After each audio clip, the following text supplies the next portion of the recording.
We're joined now by the Palestinian ambassador to the UK, Hossam Zomlot. Very good afternoon to you.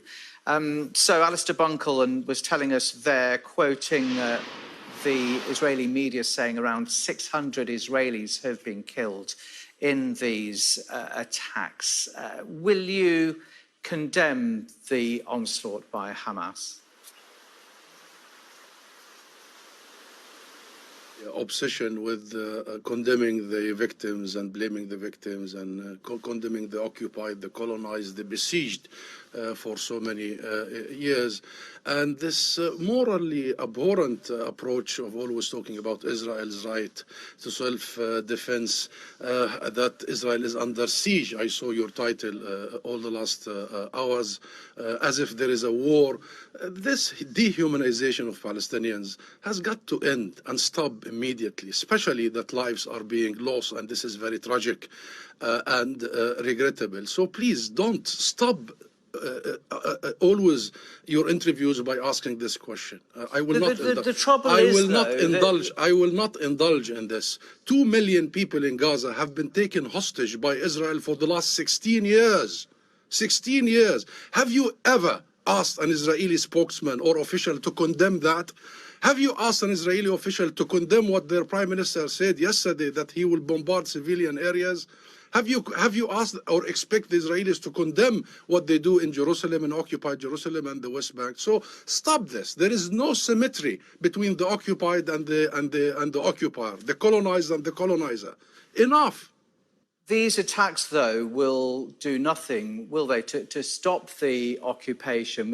Gaza is now facing a prospect of a ground invasion by Israel. So the desired effect hasn't worked. Because this also fuels into the whole thing. And all the official statements from the US, the UK, that Israel is going to do this and that, and now they will bombard the entire Gaza. Israel must be told by the international community that it has to respect international law, that it as an occupying force has the full absolute responsibility to protect civilians under its occupation, not to target them, as you have seen in the last hours in Gaza, bombarding entire residential compounds, wiping out entire families sleeping in their homes. The world must understand that this isn't about some clashes here and there. This isn't about Hamas. This is about a people, more than 13 million Palestinians inside and in the refugee camps outside, that have been subjected to oppression, systematic, for the last 100 years. And it started here in the UK, when the UK gave on a silver plate Palestine to the Jewish immigration. And it continues, and it continues until now. It continues, Nick, it continues, this denial that our people are fighting for their lives. Literally, I called my nephew this morning. My sister lives in Gaza. I called her, and then my nephew picked the phone, and he said, "Uncle, you know what? We're dying anyway." So this is the situation in Palestine right now, and the world is responsible in having my nephew thinking this way and having 13 million people in Gaza, Ambassador, are people in Gaza now braced for what might happen? What has been happening for them for the last so many decades is horrible, is unimaginable, is unbelievable. This is the biggest open-air prison on earth. And every once in a while, Israel visits them with its fire, huge fire, from air, from sea, from land, killing thousands. They are unable to travel, to work, to hope, to aspire for anything. You're talking about generations, Nick, generations. And should I tell you about the people in the occupied West Bank? It's even worse. What are they? Their land is being confiscated. They are now subjected not only to the Israeli army brutality, but to the settler militias in Hawara, in Nablus, in Al-Khalil, Hebron, in, of course, Jerusalem. You've seen what happened in Al-Aqsa Mosque. You've seen the spitting on Palestinian Christian worshippers only last week. This is a system of racial domination on the top of a military occupation, compounded by colonization.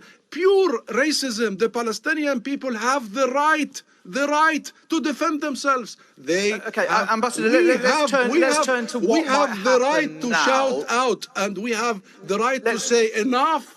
Let's turn to Palestinians calling for a meeting of the Arab League. What influence can the Arab League have on this? Big influence, and that's exactly what should happen. We are concerned. We are worried.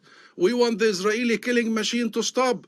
We know who's in government in Israel now. We know the likes of Netanyahu, Ben Gvir, Smotrich. Those are supremacists. Those are capable of committing genocide, Nick. Genocide. And that's what they are preparing for. So we need wisdom, we need statesmanship, and we need the international community, starting with the Arab League. So we are looking forward to the Security Council to enforce international law equally. Israel has grown for 75 years accustomed to the fact that it is the exception to the rule, that it is above the law, that it has complete immunity granted by the US, by the UK, and the rest of the West. This is about time that we learn the lessons and we stop repeating the mistakes and we stop dehumanizing the Palestinian people. We are a people under oppression. We seek freedom. We seek independence and sovereignty. We seek to take back our land. Israel must just get out. They're not going to get out, as you put it, yet. This is going to go on for a long time, isn't it? You asked me about the Security Council. The Security Council decided 56 years ago in 1967 that Israel has got to leave now, immediately. You asked me about the United Nations, numerous UN resolutions that Israel is committing violations of international law, war crimes, crimes against humanity. You asked me about the international community, Amnesty International here, Human Rights Watch in the US. Every major international human rights organization confirms that Israel commits the crime against humanity of apartheid, of a system of racial segregation. So the world for so many years, decades, 75 years, is not heeding us. And the world is trying to bypass us. And you are seeing what happened. Since we signed the Oslo Accords, we, the Palestinian National Movement, have committed in iron way to our own commitments, to recognize Israel, to commit to negotiations and non-violence, and thirdly, to commit to international resolutions and international legitimacy. Israel was expected to end its occupation, was expected to stop its colonial expansion. It has never done so one time since we signed 30 years ago. Every day there's a new settlement. Every day there is a new expansion. And the world has failed miserably. We'll have to leave it there. Time is against us. Last sentence. This is an opportunity. This is an opportunity for the world to wake up and resolve this issue that will be the beginning of stability in the region and worldwide. Ambassador, thank you very much indeed for your time on Sky News.